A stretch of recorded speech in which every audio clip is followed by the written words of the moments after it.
Assalamu alaikum students, welcome back.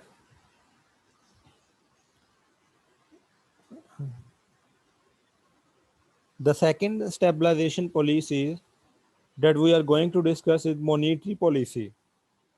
In the previous session, we have studied the fiscal policy which is implemented by the government. And the next stabilization policy is monetary policy which is implemented by the central bank. मरकजी bank, जैसे पाकिस्तान में central bank का name जो है वो है state bank of Pakistan. Different countries में इसका डिफरेंट नेम होता है सेंट्रल बैंक। लाइक यूएसए में जो है वो फेडरल रिजर्व बैंक है। जैसे आप अगर मैकॉनल ब्रू स्टडी कर रहे हैं तो उसमें काफ़ी जगह पे ये वर्ड यूज हुआ होगा, federal, fed. So in this lecture we will study the objectives, tools and types of monetary policy.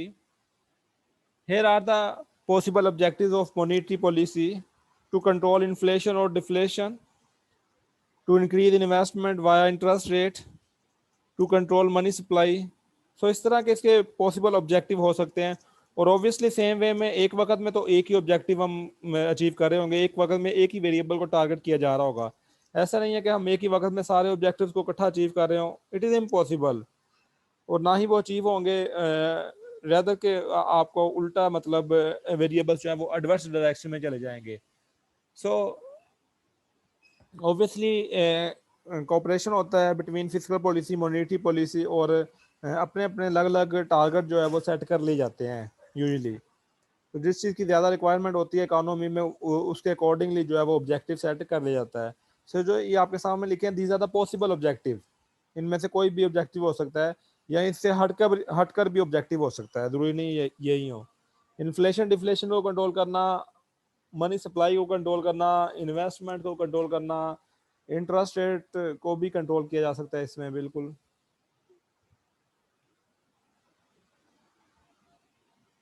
There are three tools of monetary policy. First one is open market operation. Second one is reserve ratio requirement. And third one is discount rate. There are three tools of monetary policy: open market operation, reserve ratio requirement, and discount rate. पहले हम इन tools को define कर लें कि ये हैं क्या, तो देन हम जो है वो आगे कंटिन्यू करते हैं। First one is open market operation. What is open market operation? It is a buying and selling of securities and price bond in the open market. Basically central bank जो है वो जब सिक्योरिटीज या price bond, ये जो securities है ये भी प्राइस बॉन्ड की तरह पे होते हैं, इन पे इंटरेस्ट भी मिलता है। जैसे प्राइस बॉन्ड पे तो इंटरेस्ट नहीं है, तो सिक्योरिटीज पे इंटरेस्ट भी होता है।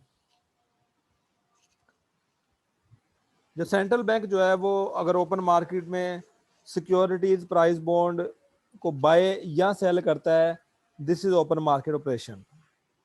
ये इसका फर्स्ट टूल है। Second one is reserve ratio requirement.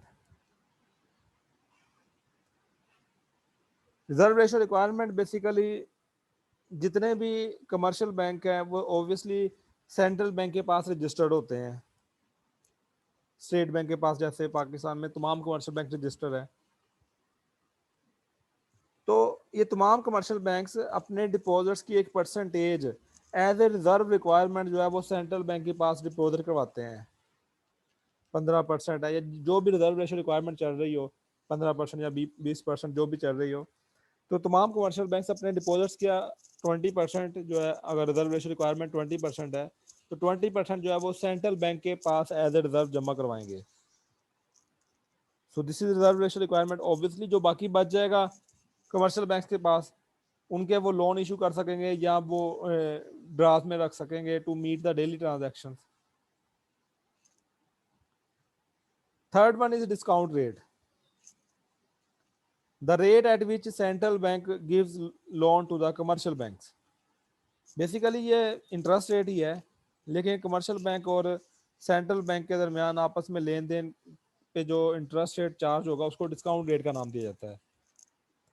तो सेंट्रल बैंक कमर्शियल बैंक को जिस रेट पे लोन प्रोवाइड करता है, जिस इंटरेस्ट रेट पे, उसको हम डिस्काउंट रेट कहते हैं। So these are the three tools of monetary policy. किसी को कोई कंफ्यूजन नहीं समझ आया तो मुझसे पूछ सकता है।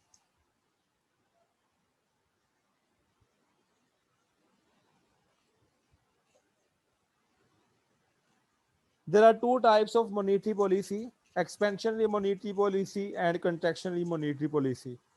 ऑब्वियसली अगर इकोनॉमी को एक्सपैंड करने की जरूरत हो तो हम एक्सपेंशनरी मॉनेटरी पॉलिसी अडॉप्ट करते हैं, इकोनॉमी को कंट्रैक्ट करने की जरूरत हो तो कंट्रैक्शनरी मॉनेटरी पॉलिसी अडॉप्ट करते हैं। लेट्स टेक एन एग्जांपल, ये कौन सी सिचुएशन में कौन सी पॉलिसी यूज होगी। और जैसे एग्जांपल है कि इकोनॉमी में इन्फ्लेशन है, तो इन्फ्लेशन इकोनॉमी में बेसिकली इन्फ्लेशन एक ऐसी सूरत हाल है जिसमें जो है बहुत ज़्यादा पैसा लोगों के दरमियान गर्दिश कर रहा होता है, जबकि वैल्यू ऑफ मनी जो है वो कम हो चुकी होती है। तो बेसिकली उस पैसे को, मनी सप्लाई को कंट्रोल करने की जरूरत होती है, तो उसके लिए हम कंट्रैक्शनरी मॉनेटरी पॉलिसी अडॉप्ट करेंगे। पैसा जो है वो वापस सेंट्रल बैंक की तरफ कंट्रैक्ट होगा, उधर खींचा जाएगा ताकि इन्फ्लेशन को कंट्रोल किया जा सके। इसी तरह एक और एग्जांपल देता हूँ कि ऑब्जेक्टिव है इन्वेस्टमेंट में इजाफा करना, तो उसके लिए एक्सपेंशनरी मॉनेटरी पॉलिसी अडॉप्ट करनी पड़ेगी। इंटरेस्ट रेट कम हो ताकि मनी सप्लाई में इजाफा हो, इन्वेस्टमेंट में इजाफा हो सके। सो इट डिपेंड्स। बाद का ऑब्जेक्टिव ऐसा होता है कि हमें एक्सपेंशनरी कंट्रैक्शनरी दोनों का कम्बिनेशन भी अप्लाई करना पड़ सकता है। तो it depends upon the objective and the variable that you are targeting, that the central bank is targeting, कि सेंट्रल बैंक कौन सा ऑब्जेक्टिव अचीव कर रहा है, उसके अकॉर्डिंगली वो अपने टूल्स को यूज करता है। सो लेट्स सी कि एक्सपेंशनरी मॉनेटरी पॉलिसी और कंट्रैक्शनरी मॉनेटरी पॉलिसी में ये टूल्स कैसे यूज होते हैं। First one is expansionary monetary policy. इसमें देखते हैं कि ये तीनों टूल्स कैसे यूज होते हैं। अगर तो एक्सपेंशनरी मॉनेटरी पॉलिसी अडॉप्ट करना चाहता है सेंट्रल बैंक, तो उसके लिए central bank will buy securities and price bonds from the open market. Central bank जो है वो बाय करेगा securities and price bonds from the open market. जब वो बाय करेगा तो देखे ना, उसने बाय किया है, वो प्राइस बॉन्ड सिक्योरिटीज का पीस ऑफ पेपर अपने पास रख लिया है, लोगों को उसके अगेंस्ट में उसकी रकम दे दी है, पैसे वापस कर दिए हैं।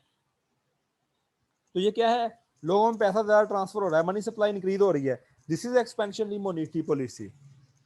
Central bank will buy securities and price bond from the open market. Buy करेगा तो लोगों को पैसा देगा, this is expansionary monetary policy.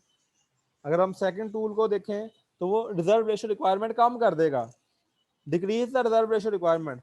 Reserve ratio requirement कम करने का मतलब है कि वो जैसे 20% से उसने 10% कर दी, ताकि ज्यादा पैसा कमर्शियल बैंक के पास रहे और वो ज्यादा लोन इशू कर सके। सो ये भी एक्सपेंशन मॉनेटरी पॉलिसी है।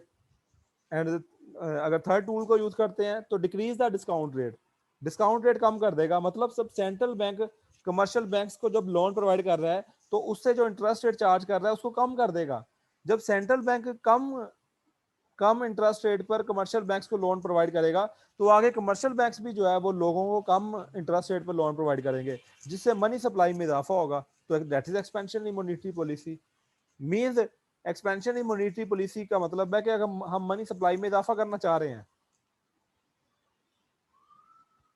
So price bond securities by कर लें या रिजर्व रेशियो रिक्वायरमेंट और डिस्काउंट रेट को कम कर दें। तो इस तरीके से जो है वो टूल्स के जरिए एक्सपेंशनरी मॉनेटरी पॉलिसी अप्लाई की जा सकती है। Second one is contractionary monetary policy. अगर central bank contractionary monetary policy adopt करना चाहता है तो central bank sell the securities and price bond in the open market. Central bank जो है वो सेल करेगा सिक्योरिटीज को भी, प्राइस बॉन्ड को इन द ओपन मार्केट। जब सेल करेगा, सेल करने का मतलब है कि उसने प्राइस बॉन्ड सिक्योरिटीज आपको दे दी हैं, आपसे पैसे लेकर खुद सेंट्रल बैंक के पास चले गए हैं। अब आपने वो पीस ऑफ पेपर लेकर घर में रख लिया है कि इस पे प्राइस बॉन्ड निकलेगा या व्हाट्सोएवर। पैसे जो है वो गवर्नमेंट के पास, सॉरी सेंट्रल बैंक के पास वापस चले गए हैं। This is contractionary monetary policy. और इसके अलावा सेकंड टूल और थर्ड टूल को यूज करने के लिए कैसे यूज करेंगे, increase in the reserve ratio requirement. Central bank reserve ratio requirement बढ़ा देगा, मतलब 20% से 30% कर देगा। तो फिर कमर्शियल बैंक को ज़्यादा पैसे जो है वो डिपॉजिट करवाने पड़ेंगे as a reserve commercial central bank के पास, तो कम पैसे बचेंगे उसके पास लोन जारी करने के लिए, मनी सप्लाई कम होगी। This is contractionary monetary policy.